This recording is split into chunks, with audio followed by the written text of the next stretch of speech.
घडविशी पतमानी ते वृत्ती व्याधी उपगत सारे अपराधी समग्र गुणवंता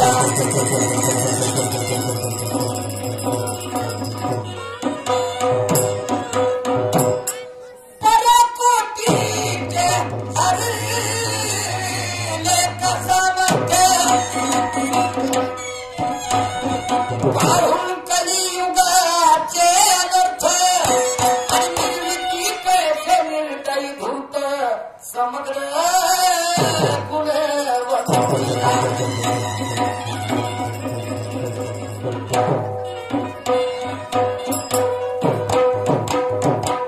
आई बाप गुरु समाज आणि सज्जन आणि जयांच्याकडून केले निशांत आणि ज्ञानार्जन आई बाप गुरु समाज सज्जन जयांच्याकडून केले निशांत आणि ज्ञानार्जन आणि हरगरी त्या पुरुषोत्तमाचे परिमार्जन नेडतो आधार तिरंगाचा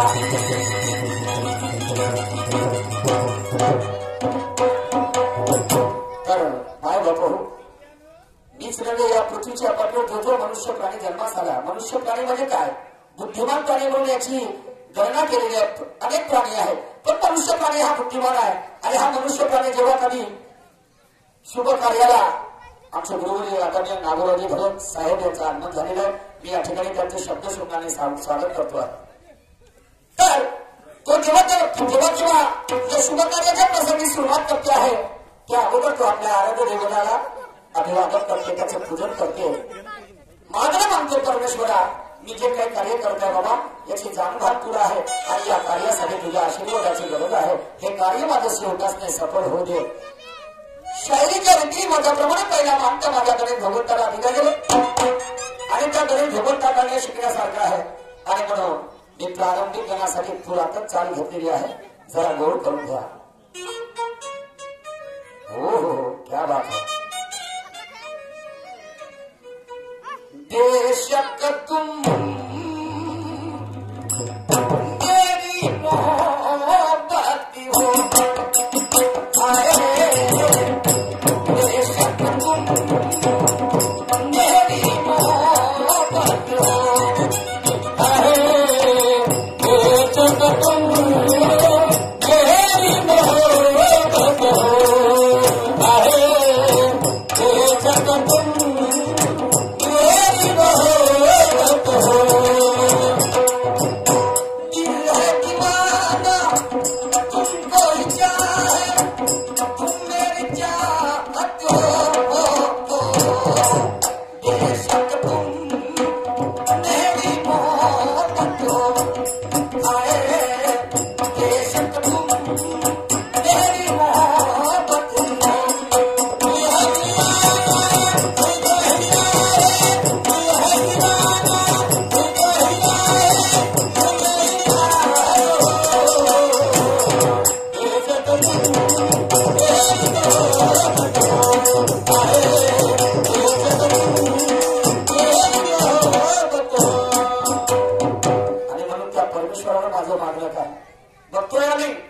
आमच्या कास्तकाराचं कोणी नाही वाली, आमच्या शेतकऱ्याचं कोणी नाही वाली. आणि 2 रुपयाच्या प्लेट मध्ये 50 रुपये कमवते तर तो चौकामध्ये येऊन मोठ्या नाकानं गोष्टी सांगते आमच्या गावचा माल. पण हा माझा कास्तकार बंधू एका दाण्यापासून 100 दाणे तयार करते पण शेवटाला जेव्हा बँकेमध्ये जाऊन बघते पासबुकामध्ये तर त्याची तिजोरी दिसते नेहमीच खाली. आणि म्हणून म्हणतो आमच्या शेतकऱ्याचा कोणी नाही वाली. आणि म्हणतो परमेश्वरा मागणं मागत असताना म्हणतो काय करुणा करा हो या धावुनी गणरात आहे करुणा करा हो या धावुनी गणरात करुणा करा हो या धावुनी गणरात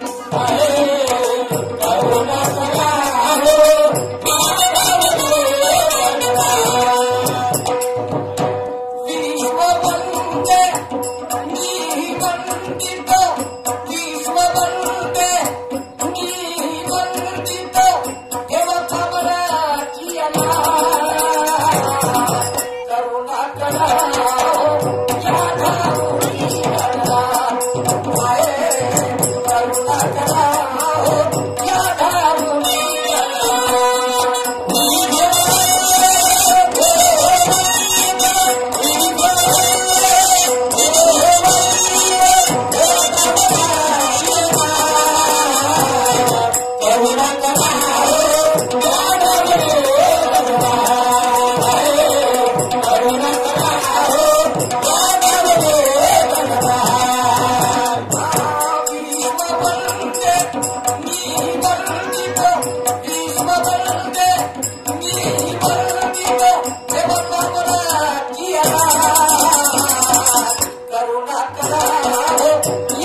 समजलं की शंकर भगवंताला 2 मुलं कार्तिक स्वामी आणि गणेश भगवंत.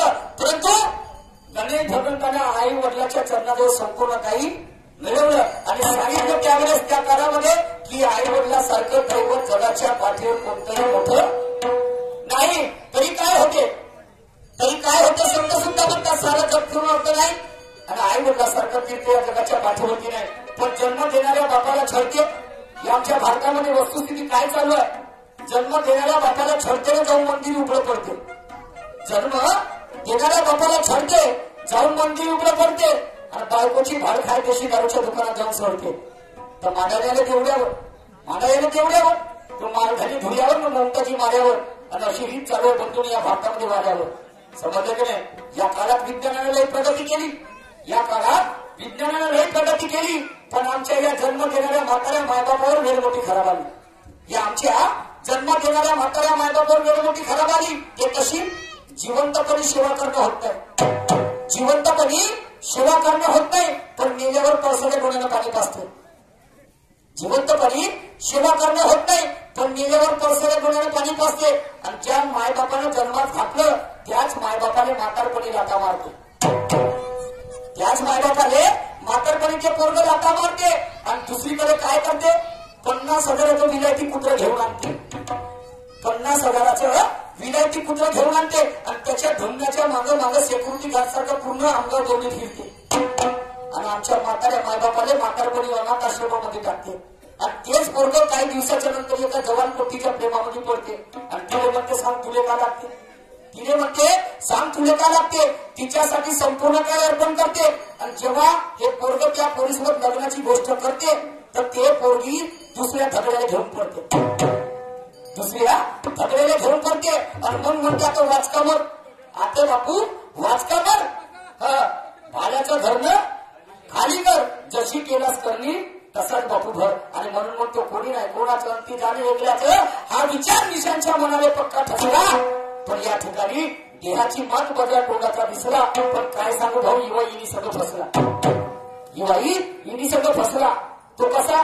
पोरापोरीच्या लग्नाच्या आधी इनी युवाईनं साधवली संधी. कोणी नाही तिसऱ्या दोघांच्या मनी बहुल्यावर बसला. युवाईनी सगळं फसला. वस्तुस्थिती आहे. आणि म्हणून तिथे सगळे माझ्यासमोर बसलेली मंडळी माझ्यापेक्षा अभ्यासवर वाचक आहे याची जाण भान मला असायला पाहिजे. आणि म्हणून पुढे काय शब्द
करुणा करा हो या गावी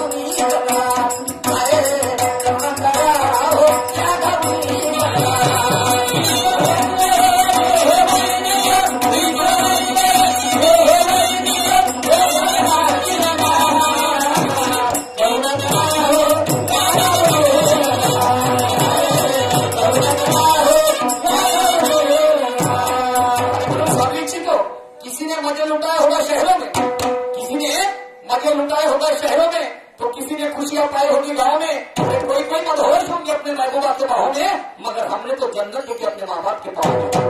आई वडिलांसारखं दैव जगाच्या पाठीवर कुठलंही मोठं नाही, समजलं की नाही?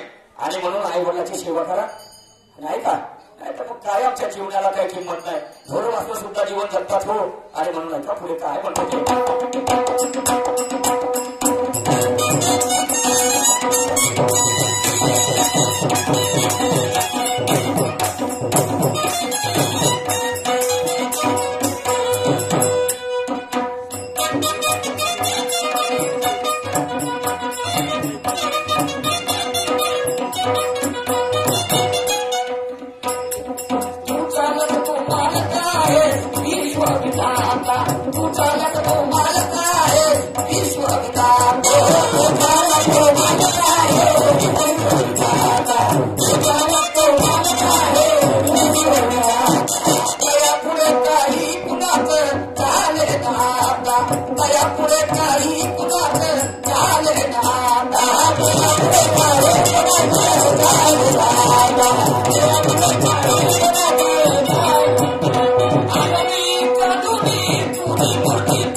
सन्माननीय जिल्हा भंडारा की ज्यांचं नाव ऐकल्यावर मात्र समोरच्या साईडला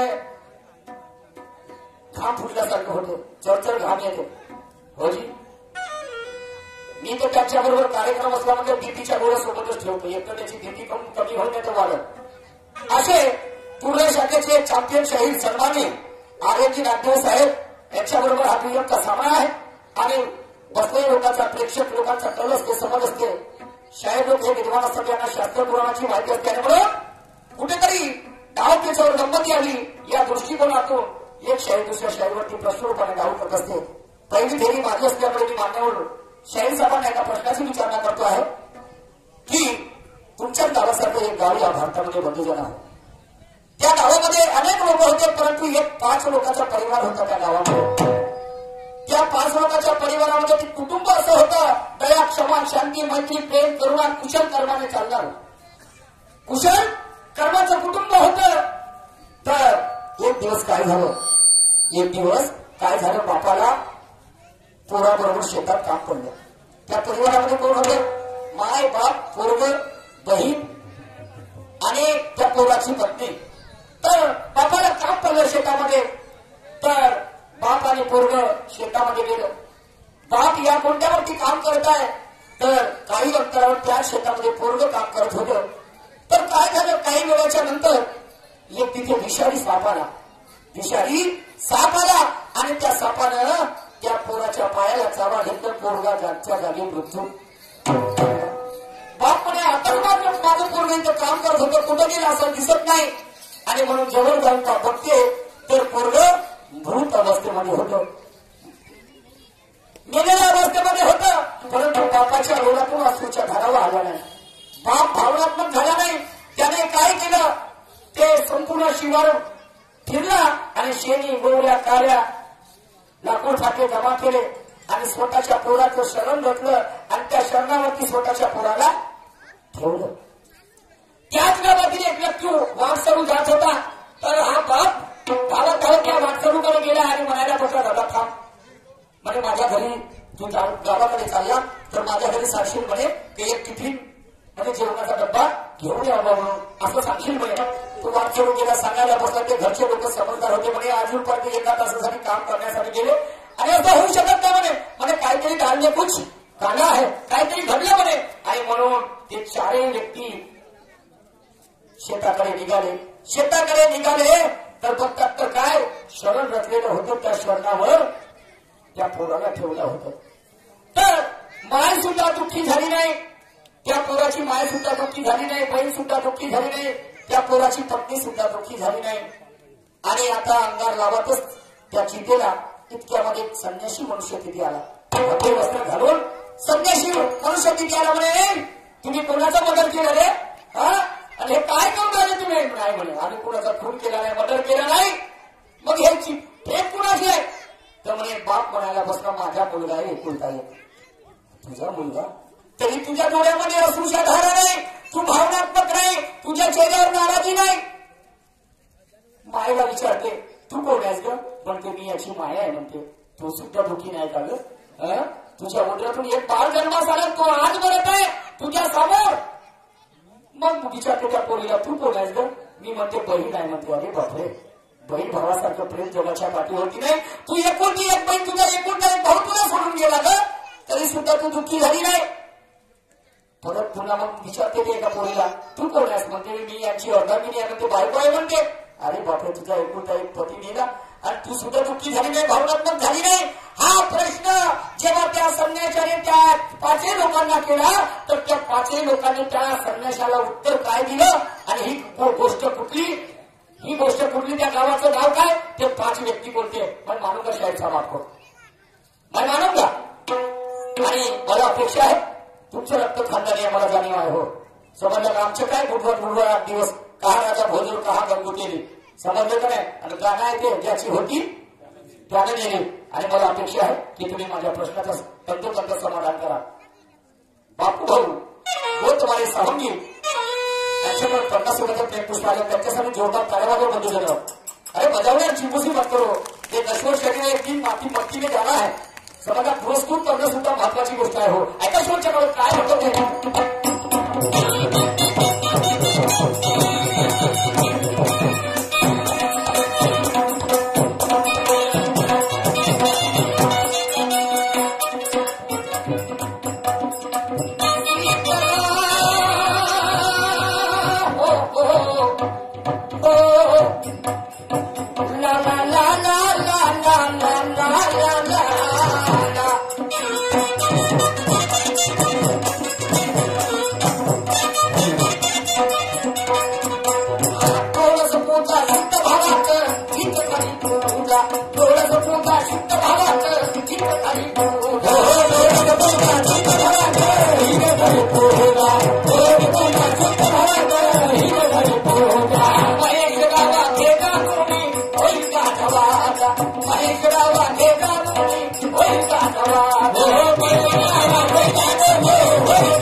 तुम्हाला सांगतो.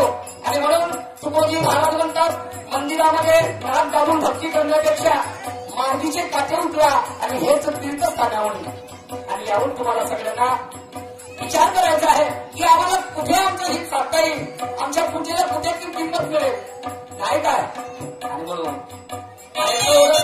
शुद्ध भावात शुद्ध भावात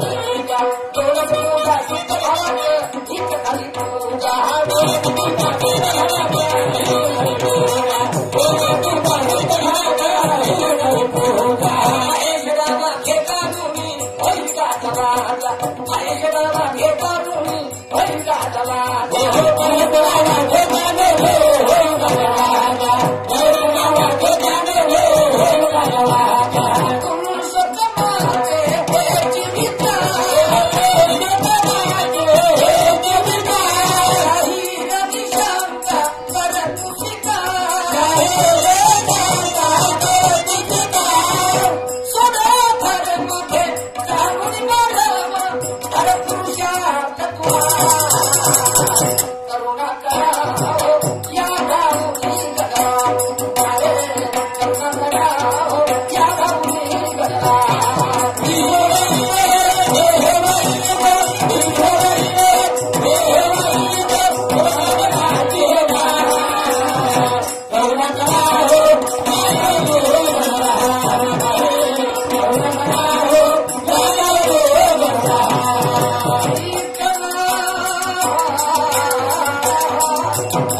दादा इसको थोड़ा